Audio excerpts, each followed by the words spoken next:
Good evening. This is Dr. Curry. This is Kobe Owens. And welcome to The Source. Well, Kobe, it has been an interesting week from elections to all other kind of stuff. And today we want to really look at different angles of the city as well as the state of Delaware. But I want to start, as we always start, with some of the violence that is going on in the city.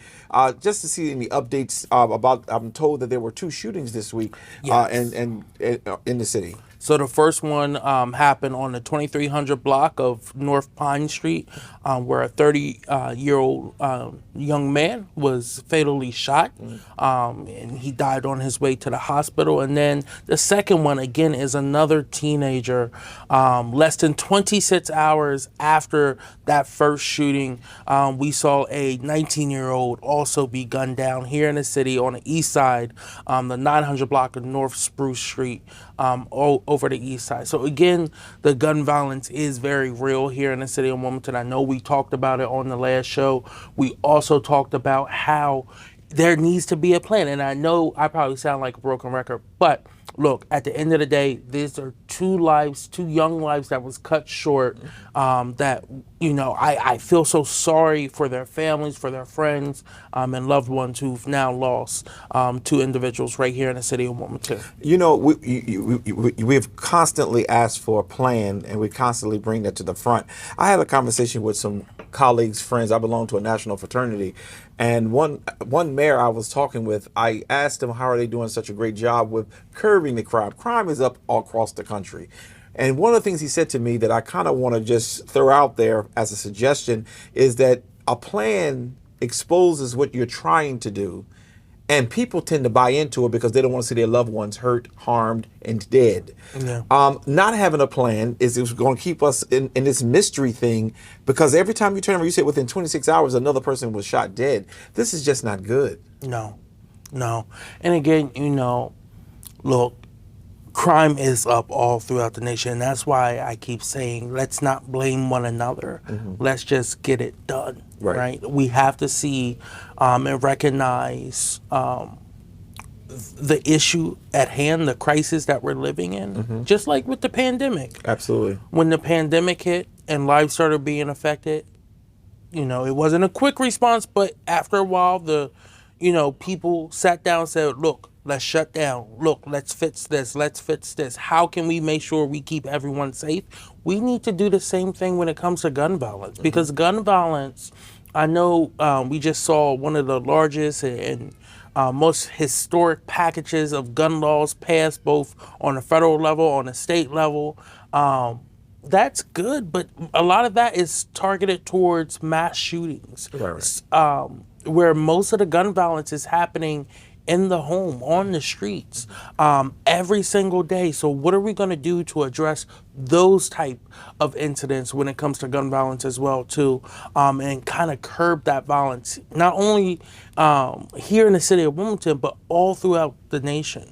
Do you think it's going to probably be important that not only do the people who live in these communities, do you think we're going to need probably the governor to be able to speak up and say, look, Wilmington, you're going to have to do something? Because I remember when Dennis was in the office, the governor did speak up, and the people down in Dover, they did talk about they were going to even take the charter at one time. Yeah. What do you think it's going to take for us to get a plan so that we can try to see how we can come out of this, or we just be left in the air? Yeah, so, the people a part of that was Governor Markell, Attorney General Matt Dinn. The players have changed now, but the gun violence has gotten worse. Yeah. So I think, the governor has made it very clear that he sees this as an issue. So has the Attorney General and people down in Dover. It's the Wilmington administration who have to come to the realization that changing data points is not the way to address gun violence here in the city of Wilmington. Because at the end of the day, you can change what's on a piece of paper all day long. It doesn't bring back life. Absolutely. It does not bring back, that energy that's now lost from families and friends, and it does not replace the lack of leadership. So we have administration that, again, needs to take the same steps they did to ensure that small businesses stayed open during a pandemic, to make sure our communities are safe from this gun violence. Yeah, well, I'm just hoping that, those who are watching us, and that we would start to really put the pressure on. It's our community, it's our children, it's our people who are dying senselessly. And you can, and for those who argue, well, they're doing it to themselves. They didn't bring those guns into this community, into these communities. They didn't bring those drugs into these communities. It was put in, it was planted there. Now the whole fight over power is what's going on. But there could be a plan to curb this and to help with solving this. But it has to be an outright effort. And I think right now we're not seeing an outright effort. And if there is, it needs to be shared. Because I think sometimes, the Queen said to one of her grandchildren, seeing is in the believing. So we need to see something. So I just hope and trust that we don't have to continue to come on this show talking about, again, 2 more deaths, 3 more deaths, 1 more death, because one is just too many, and it's happening in our community. And I hope and trust that somebody will wake up and smell the coffee on that. We'll be right back. One person was shot and killed in Wilmington's East Side neighborhood late Wednesday afternoon. That's according to police, who responded to the 900 block of Spruce Street about 5:40 p.m. Police said a 19-year-old man was taken to the hospital, where he died. No other information was released by police late Wednesday. The 900 block of Spruce Street was blocked off as officers investigated. The shooting was the second fatal shooting in 2 days in Wilmington. A 30-year-old man was shot and killed Tuesday in Price's Run. That shooting also occurred during the afternoon hours.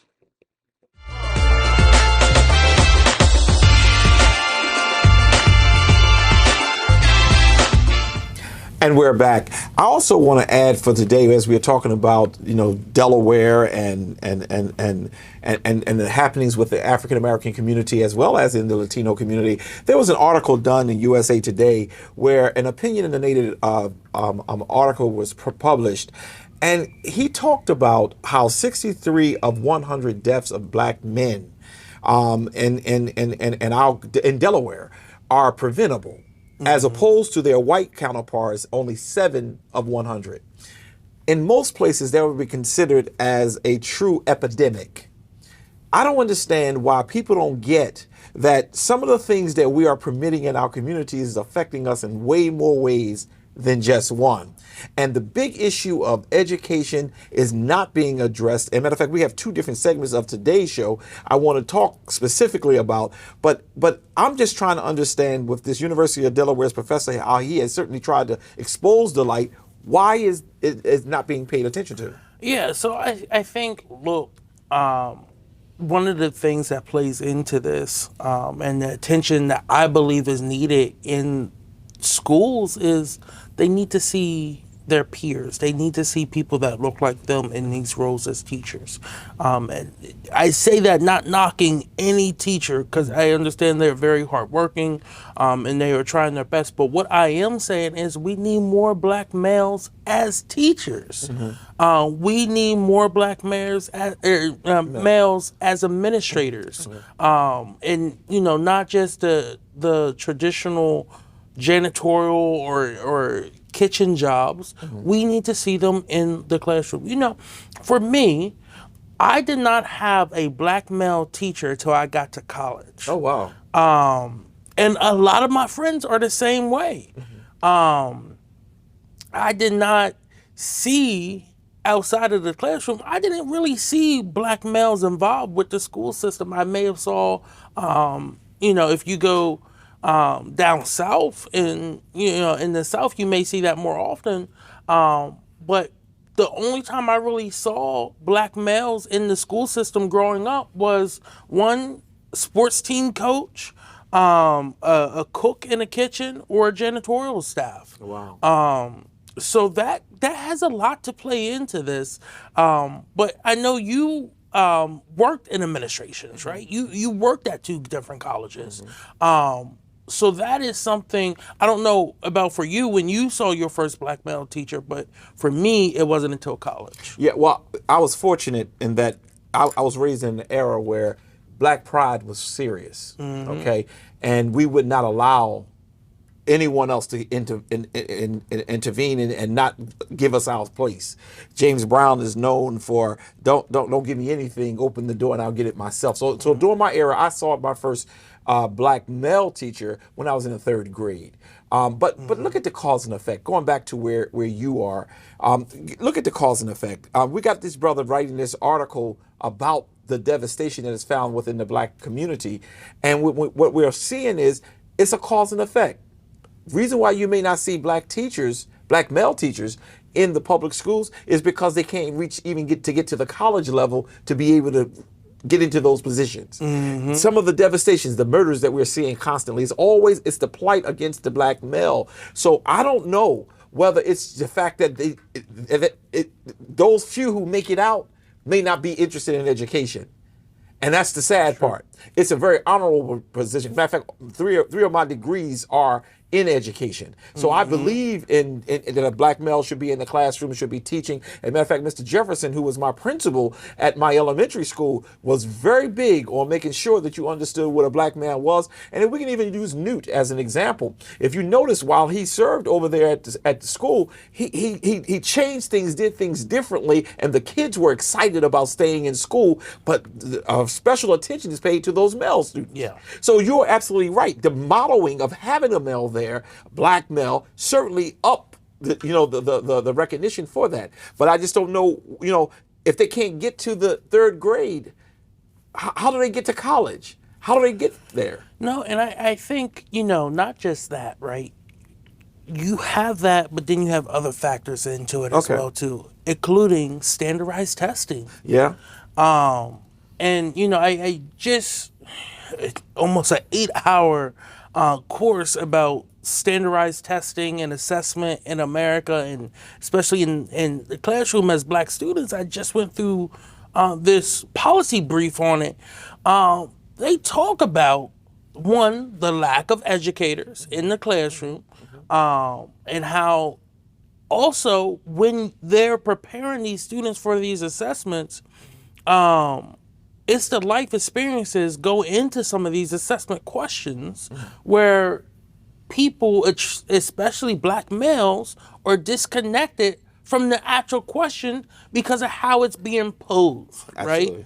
Yeah. Which leads to black males being nearly at the bottom of every educational statistic out there. Wow. Literacy, writing, math, science, history, all of them across the board, which is sad. And then on top of that, we have a generation right now that's going to be affected tenfold. Yeah. You are talking about a generation that has spent the last 2.5 years at home learning, in the classroom learning, and everything in between. So that disconnect has grown even more. Well, there's articles out there and there's research sharing how the African American community have been disproportionately disadvantaged as it relates to this whole pandemic piece, because a lot of young people didn't even have computers, or they didn't have the access or anyone there to make sure they were doing what they needed to do. Right. It's just really sad. And it's not, and some people were, I blame the parents. Look, during the pandemic, it's real funny that in America, this capitalist society, they decided that the jobs that matter most became hazard jobs, hazard paying jobs, right? So you had to stay at the grocery store. You had to, help make it run and everything, while people in big cushy jobs could work from home and be safe. Right. Well, those same parents had to be at work. That's right. Or they lost their income, they lost their job, which meant that they wouldn't be able to provide anymore for their family. So those parents had to go to work during that time. Why these kids were home alone? Community centers, most community centers were shut down. Most libraries were shut down. All schools were shut down during that time. Then you look at cities that got all this CARES Act money, not ARPA, but CARES Act, the first bunch of money that came out. You look at where they invested it. If you look at some of the highest populated black cities, including Wilmington, Delaware, they put those monies into white organizations that serve white communities that did not put the money in the community. Wow. And that's just on basic stuff like Wi-Fi hotspots. You look at the city of Wilmington and where that money went. Oh, That wow. money went to the 76er Fieldhouse. Really? Look, it's a great facility, don't get me wrong, but how many people are in walking distance of that? How many people who are in dire need of Wi-Fi could get there with no parent, no ride? Buses were shut down. There was no Lyft, no Uber, no taxis. Well, if taxis still exist. So you see where the money went, and you see how the communities were impacted. You had school districts right here in Delaware who handed out iPads and laptops without chargers. Yeah, that's right. So- yeah. You know, and not knock it. I mean, everyone was in a rush, right? Everyone was trying to do the best they possibly can. But all those things equate to learning loss. It equates to why black males, that gap has gotten even greater. And it's only going to continue down that route. Which really speaks to the violence that's on the streets as well. Because when there is no hope, wherever we see as hope, that's what we jump to. And while I will never ever condone drug selling and violence, but this is some people's only way out. Yep. Because of all the miseducation, all the missed opportunities for a disenfranchised community, these are the results we are experiencing right now in one of the blackest cities in America. The level of violence that we are experiencing because you have a community that has been totally disenfranchised. No, I completely agree with you. And again, you know, I get very emotional when talking about our city's kids because these are the ones who are being impacted the most in the state of Delaware. The city of Wilmington, the city of Dover, those kids are the ones who are doing the least to cause this. But they are dealing with the hand that's dealt to them. Yeah, that's exactly right. it. You know, for people who like playing spades, you're only as good as the hand you're dealt, right? I don't care how good you are. I don't care how good you Absolutely, are. You're only good as the hand you are dealt. So yes, why it is we keep hearing 19-year-olds, a 15-year-old killing a 19-year-old, all these statistics and everything. People want to go, oh, these young people are out of control. It's rap music. It's video games. No, it's the life that they have been dealt, unfortunately. And there are some highlights in there. There are people who make it out. There are young people who don't want to be in that type of situation, but they don't have the proper resources Absolutely. to help them out of that situation. And I think that's where we as a community, and, you know, when I say community, I mean that root word of unity. We have to come together and pull together resources to make sure we're helping people. Yeah, and I'm going to kind of leave it there, but I do want to say this to add on is that until we hold accountable those individuals who we elect, who has the power, it mesmerized me to hear you say things like it was put at a field house and nothing is around that. And the few things that are is high-rise buildings that are for the wealthy, not for the poor and impoverished.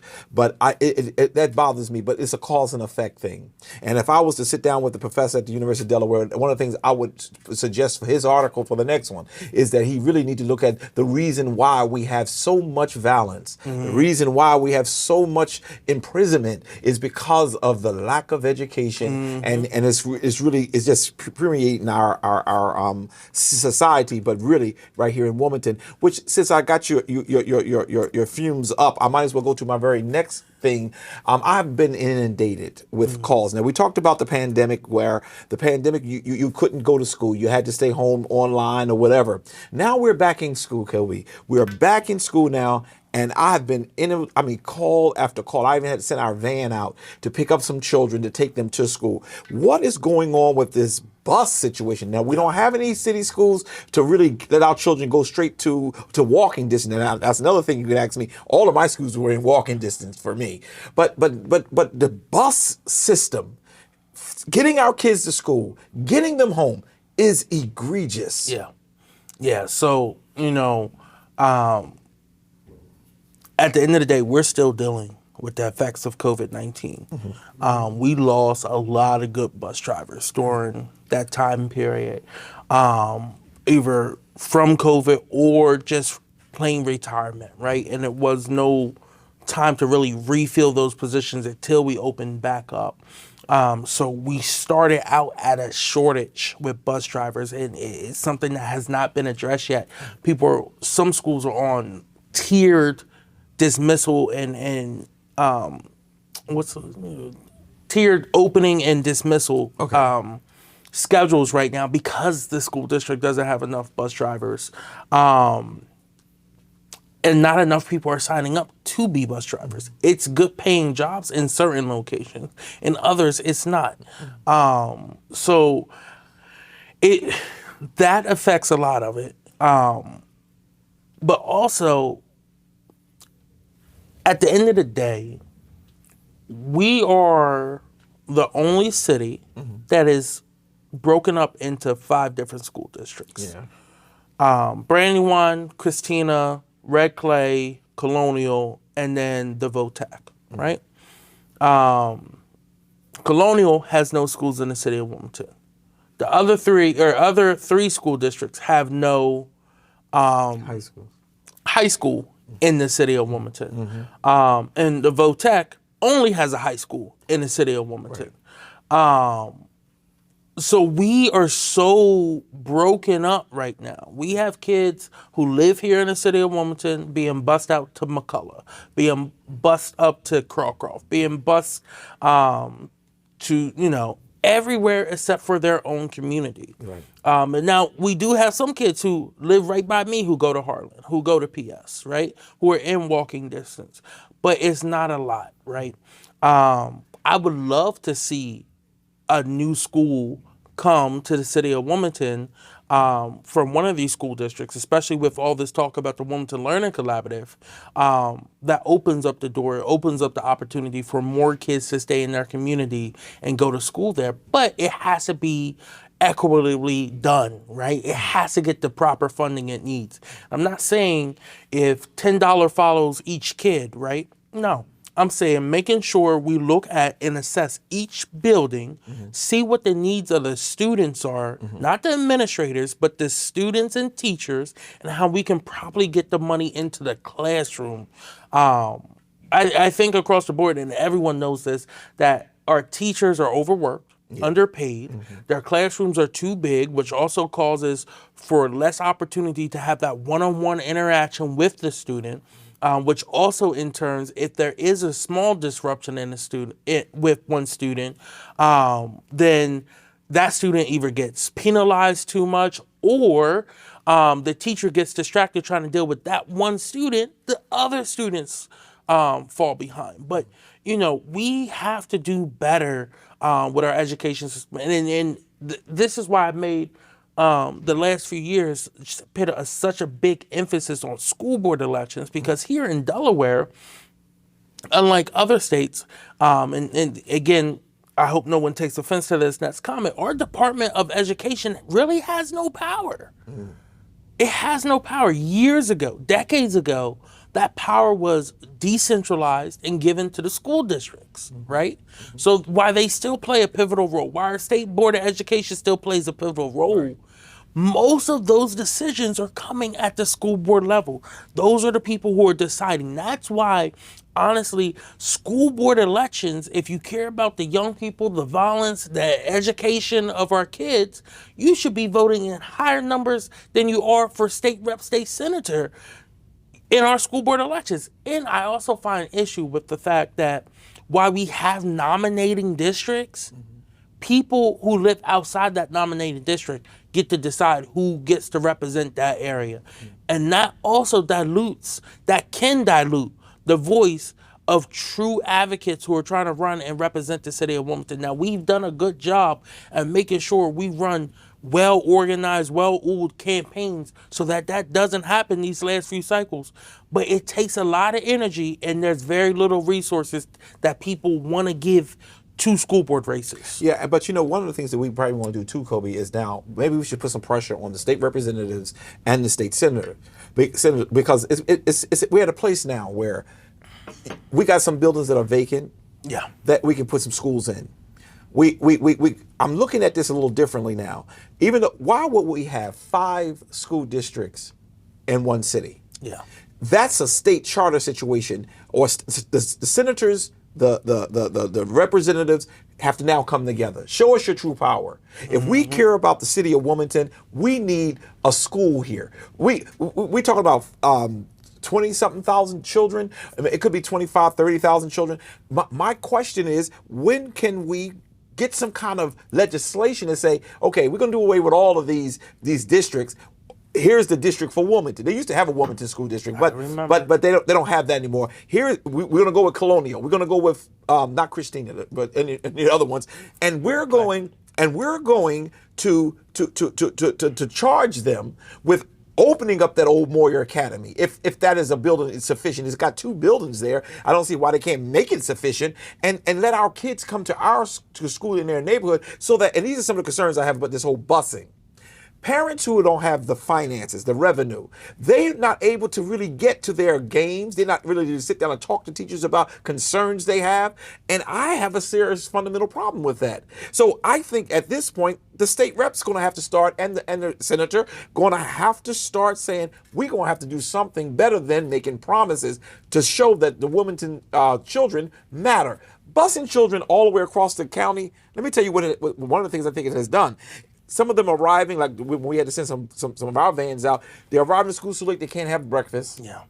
So if they can't have breakfast, they're edgy all day long until lunchtime, and they're creating problems in the classroom. Their discipline is always way over than what the crime that they may have committed. And then sometimes the bus is not even showing up.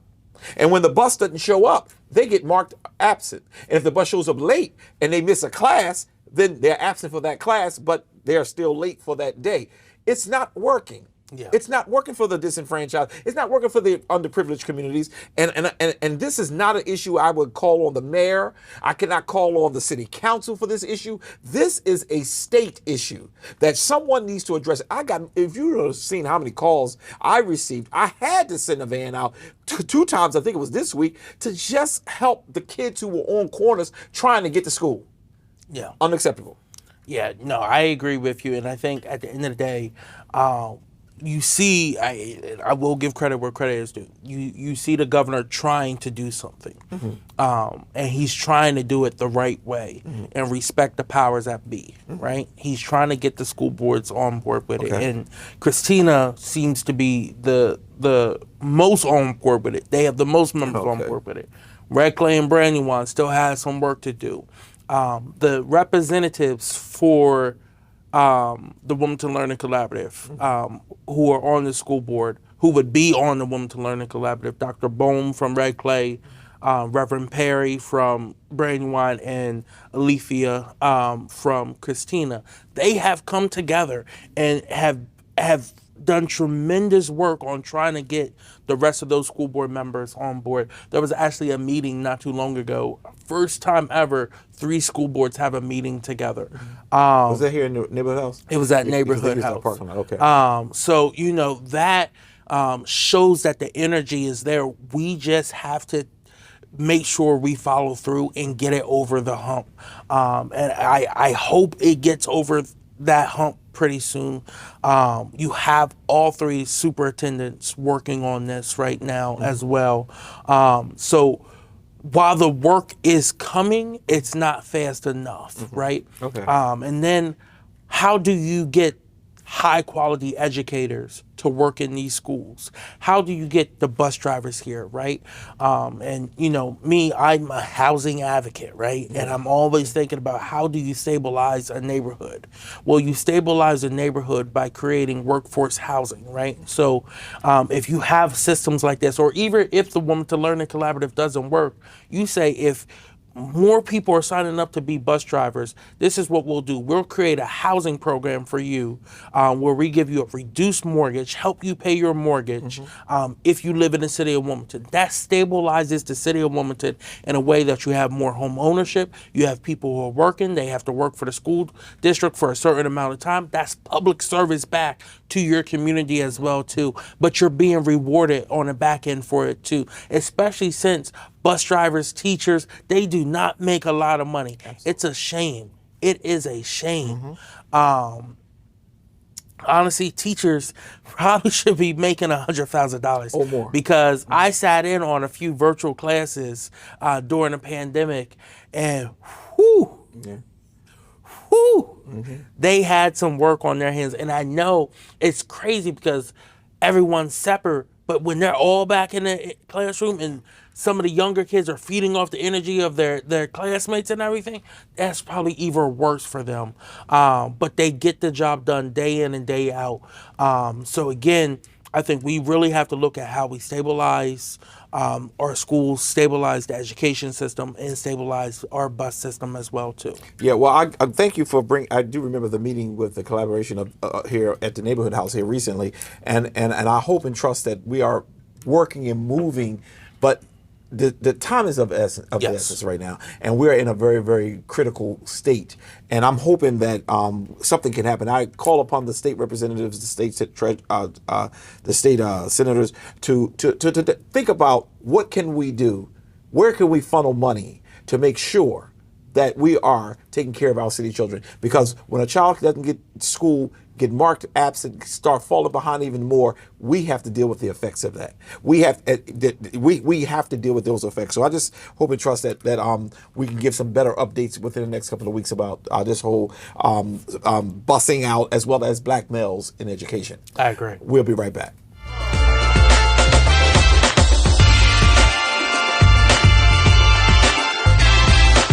And we're back. Well, Kobe, we're at that point of the best time of the show. Everybody usually send me emails saying what a great job you're doing with Kobe being there, giving all the true knowledge and wisdom and all that good stuff. What's happening in Kobe's Corner today? Yeah, so first I want to talk about Judge Montgomery Reeves. Okay. She's our newest Supreme Court Justice. She was appointed in 2020 to the position here, making her the first African-American woman to serve on this committee. She has been nominated by President Biden to be the Third Circuit Court of Appeals judge, replacing a senior member of the court who's now taking senior status because of age. She had a committee hearing last week, and I just want to talk about that for a little bit, because there was one piece of it where there was an interaction between her and Senator Ted Cruz from Texas, who talked about recommendations instead of taking the bar exam, which these recommendations said is a barrier for Black and Hispanic people to become attorneys here in Delaware. Said that wasn't equitable and that wasn't fair, right?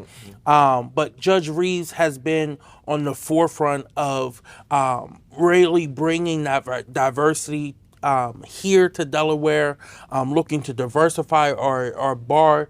But then also, I think she's going to be, once she is confirmed by the full Senate, she is going to be a powerhouse on the Court of Appeals.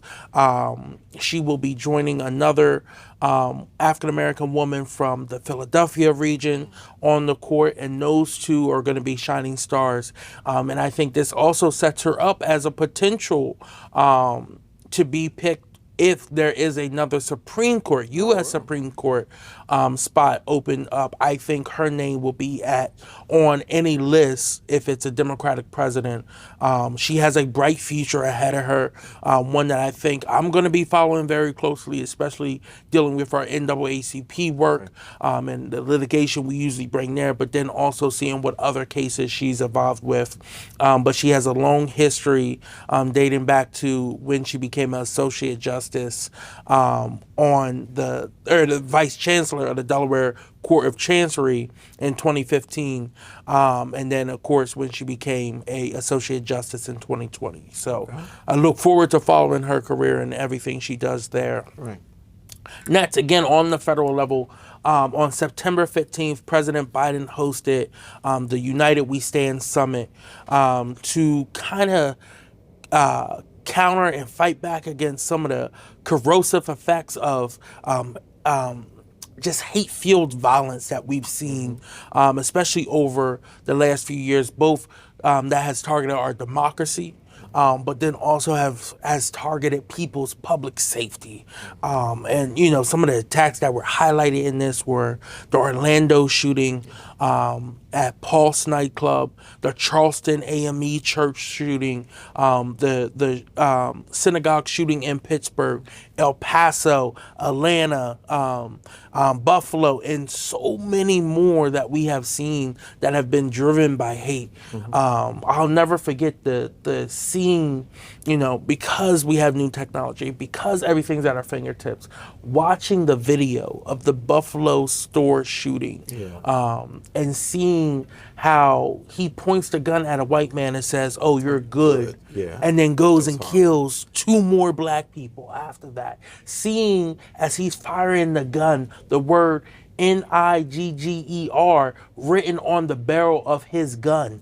That is what we are dealing with right now. And then when we talk about our democracy, it's not just January 6th.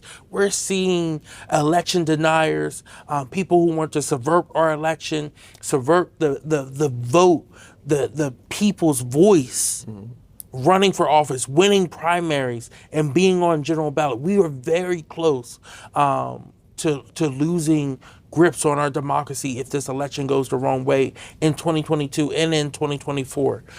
You're seeing people who are denying that President Biden is the legitimate president of the United States of America. Look, in 2016, 2017, did I like President Trump? Absolutely not. I thought he was the worst thing that could happen to this country at that time because of what I knew he stood for and what he wanted to implement. But did I once say he was not the true president of the United States of America? Absolutely not. I recognized he was, and recognized that's how much more we had to fight back to make sure he could not enact his agenda, which is democracy. But trying to kill people, trying to hunt people down, trying to block people from voting, trying to criminalize voting for minorities, but not for your own people, that is not what democracy stands for. And it's very scary. But that's what this summit and the vision of it was put forth to try to bring together some of the leading people, experts, stakeholders around the nation about what can be done, and announcing a package of new actions the federal government, civic, faith, philanthropic business leaders will be taken to address this. So new agencies to address strengthening government coordination and community engagement to prevent, respond to, and recover hate-filled violence. Federal agencies announcing new steps to strengthen resources available to local schools, law enforcement agencies, and culture institutions like museums and libraries to prevent the response to hate-filled violence. Former White House officials, a bipartisan group, announcing Dignity.us, a citizens initiative to address hate in America. And then so many more things were announced at this, including working with several organizations, Interfaith America, YMCA, Habitat for Humanity, launching a national bridge builder, a new partnership to train 10,000 Americans in bridge building in their communities. So it's just so many things like that are being done and are needed to address this 21st century hate that we're seeing, which, you know, we've been at this point before, right? We've been at it in the 50s, 60s, 70s. It's always been there. It's just people can now connect with new technologies like Twitter, YouTube, and Twitch, all these different resources at their fingertips. So making sure we're addressing that. Yeah, it looks like that summit really is going to be really at the core of what dealing with democracy and even in the African American community, ensuring that we maintain democracy, because democracy may remain for some people but not for others. Right. So it looks like it's going to be is going to produce some good stuff. Next, I also want to talk. I know everyone's probably seen it in the news. London Bridge is down. That means that Queen Elizabeth II has passed away, and her son Charles is now the King of England. They're holding multiple days of mourning for her. Tomorrow's the last day, I believe. Right, tomorrow's the last day.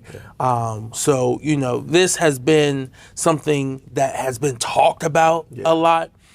She's outlived, I think it was 14 presidents. 14, and countless other world leaders. This is a change. And it's going to be very interesting to see what comes of this. King Charles now becomes the oldest person ever to become the lead of the head of the monarchy. At 73 years old. But, it's been a very interesting thing to watch and everything. But when the news first broke that her health wasn't doing good and that the family was coming in from all over the world, a lot of people said, it probably wouldn't be too much longer. And she passed later that day. Yeah, and one of the things that I was grateful for is that she has been a neutral voice, and you never could really pin her to a position, but she was one who was fair.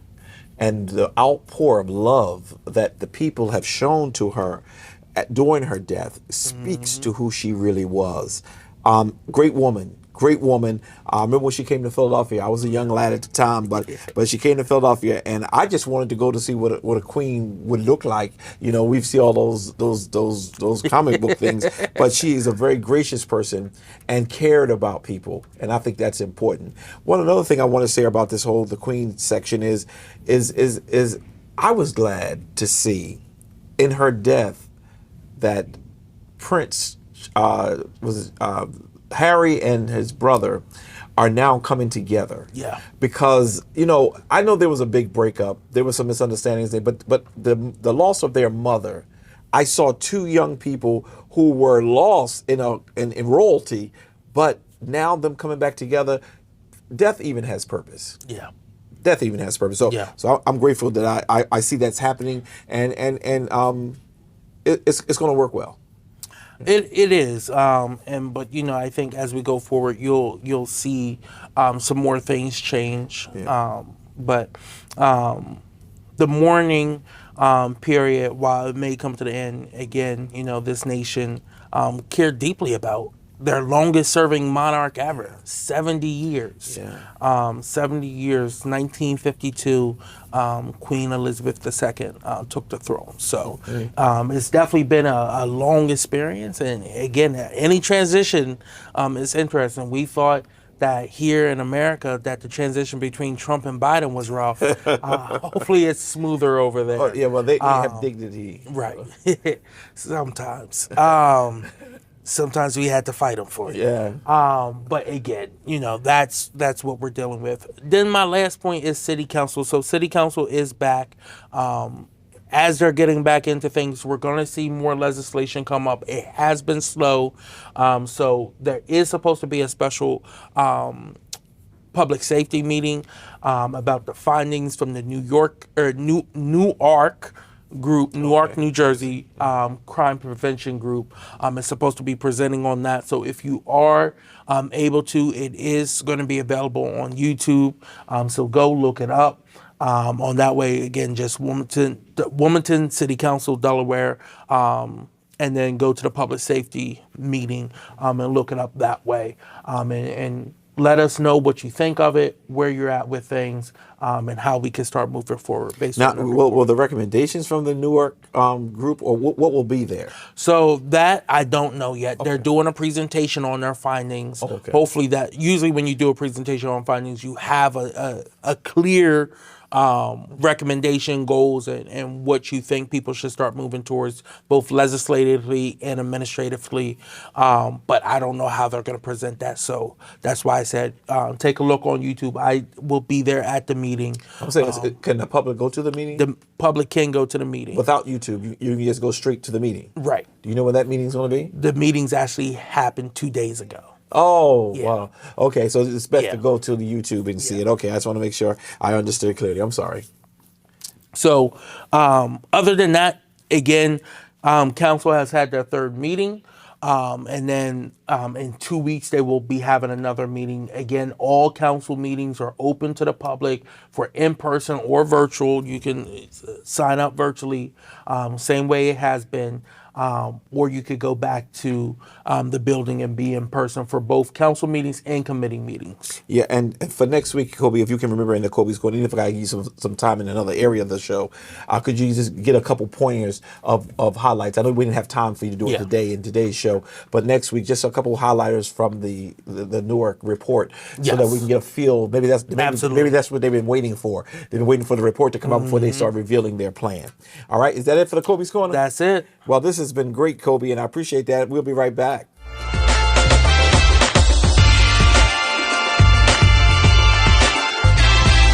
And we're back. Well, Kobe, before we go today, there's one more docket item I want to talk about. We didn't get a chance to really talk about the election that happened last Tuesday.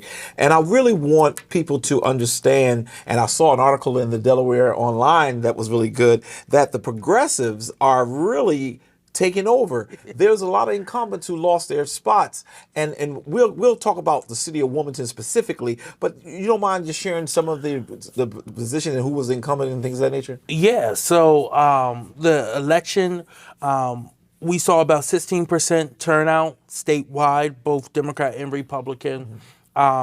We saw Lydia York beat incumbent auditor who was convicted of misdemeanors, Kathy McGinnis, with 71% of the vote to 28% of the vote.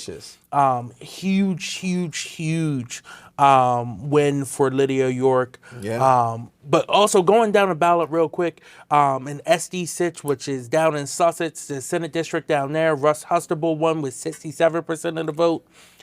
In the Smyrna area Senate district, Kara Hoffner won with 34% of the vote. Okay. And the Dover Senate race, Eric Butson, the county councilman, beat both Kim Petters and Colin Bonini. Colin has served for 28 years. Right. He came in third with only 21%.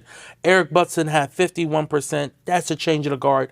But going back up to Wilmington, some of the state rep seats I want to highlight. We had talked about SD1 and SD2. Yeah. SD1 was probably one of the closest races all night long.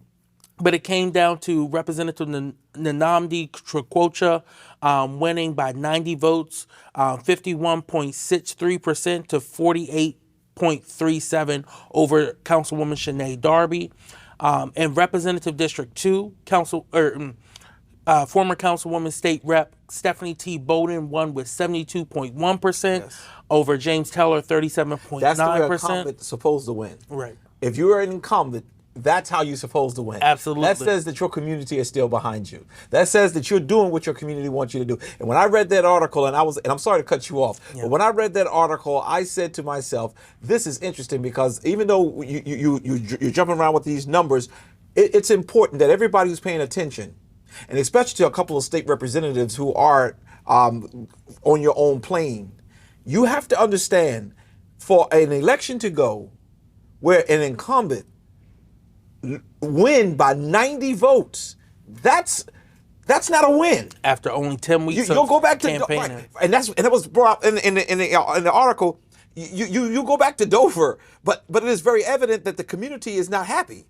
And then but then you look at Bowden, she won by 62. This is just unbelievable. Yeah. And when I was looking at it, I was like, what? That means the community, and I'm very grateful for that. And I'm not going to take any flack from the brother who won the first district, but I'm hearing, I don't know if you heard it, but I'm hearing that they're doing, something is going on with this mail-in, because that's how he won. But I'm hearing that something is going on with this mail-in where the state is getting ready to address it or might address it. I don't know exactly what it is, because if by some chance something is going on with the mail-in, I don't think the court race should be called yet. Yeah, so mail-in balloting was stricken down by the vice chancellor of the Court of Chancery here in Delaware, which means there will be no mail-in ballot for the general election.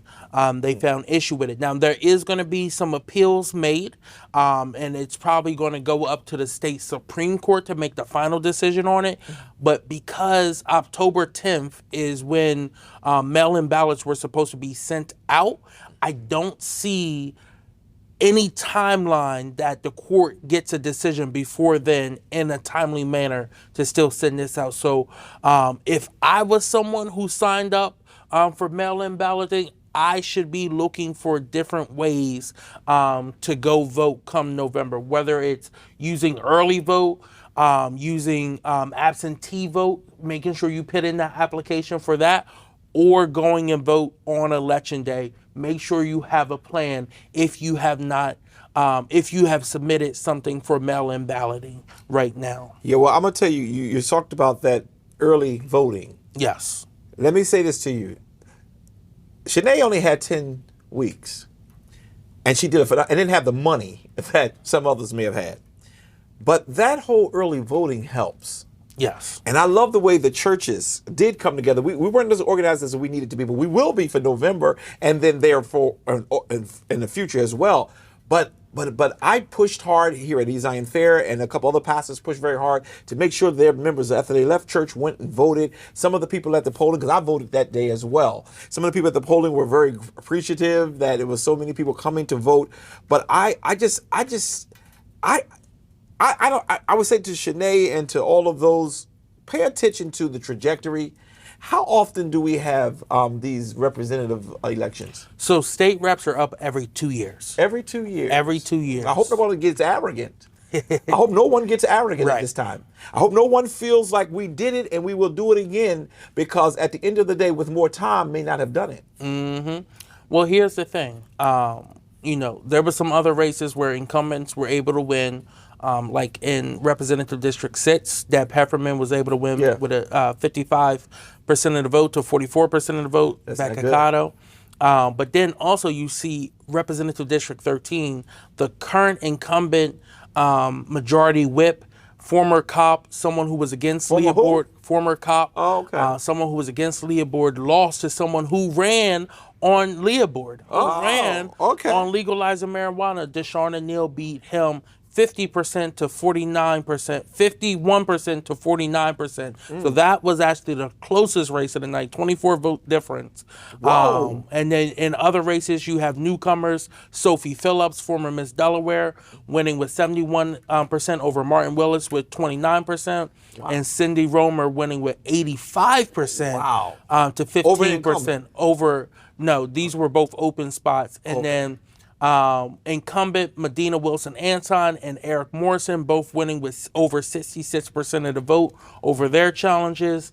And then lastly, Carrie Evelyn Harris winning with 65%. She ran against Tom Carper in 2018 and has become a national disabilities rights advocate and workers' rights advocate, but has been doing a lot of work in Dover, won a four-way primary with 65% of the vote. A four-way primary and got 65. Yeah. Oh my, they want her. Yeah, and then our former co-host and friend Jay Street will be getting a new colleague in District 1, Newcastle County Council District 1. Brandon Toole won with 58% of the vote, to beating Frank Mall with 42% of the vote. And then outside of that, you had just a very robust primary cycle. Now we switch in to the general election, which for the first time ever, we have the opportunity to elect 2 black statewide elected officials here in Delaware, with both Congresswoman Lisa Blunt Rochester being at the top of the ticket, first black woman ever to lead a top of the ticket here, and then Lydia York also being in the auditor slot. and adding in Colleen Davis and Kathy Jennings. This is the first time ever in the history of the state that we have all women leading atop of a Democratic ticket. So it's going to be a very interesting Wow. Yeah. election cycle. Yeah, what's the woman named Cheney? She said that she was talking to a young lady, and she said, for the history of our country, men have run it. Yeah. And it's not going so well. She said, but we're going to make sure we change that. And it's looking like that Delaware may be getting some true fire. And I'm very supportive of all of those black women who are running. And I'm hoping and trust that all of you who are representatives of our communities, that we do not let our personal agendas get in the way of what the people are asking for. The people are asking for certain things, and we're going to have to start supporting what they want, and we cannot be so politically inclined that we fail to realize the people who get you elected, because that matters. You can get to these little fundraisers, and you can have all of that stuff, but in 10 weeks, what Shanae did was just unbelievable, and I'm not going to let that die. Absolutely. And I called her personally, and I said, you keep your head up high. Do not ever let your head down, because if we had another 2 weeks, even the 90 would not have helped. Right. But it is what it is. Didn't have the money, but she did well, Yes. and I'm very grateful for that. Absolutely. And I'm not one of those in the closet friends. I've never been that. Everybody who watches me know if I'm supporting you, win or lose, we're together. In this case, I'm up in the air. I'm not too sure she lost, but we're gonna figure it all out later on. Before we let you go, we have another co-host that's going to be joining our party. We're not announcing it today, but it will be a female, because we see all of this male here talking all our stuff, and we want to start shifting the atmosphere a little bit. But I'm very grateful that she has accepted, and starting the first Sunday show, she will be with us, and I'm going to announce it next week, so please stay tuned. But it has been a joy and a privilege. We enjoyed Brother Street for the time that he served with us. What a fireball, and he has certainly lent true wisdom to the source as it opened up. Kobe, you're still doing what you do, giving us all the data, all the information, and eventually I'm gonna get out of the way, and then you keep rolling with all the folks. But I'm just grateful, and I wanted to also, and I say that only because at some point I am going to move out of the way, and you're going to have to stay here and make sure things are working. No time soon. But it doesn't matter, because at the end of the day, you can handle it. So I appreciate you so very much, Kobe, and I thank all of you who watch us every week. This is Dr. Curry. This is Kobe Owens. Have a good one. Take care, y'all.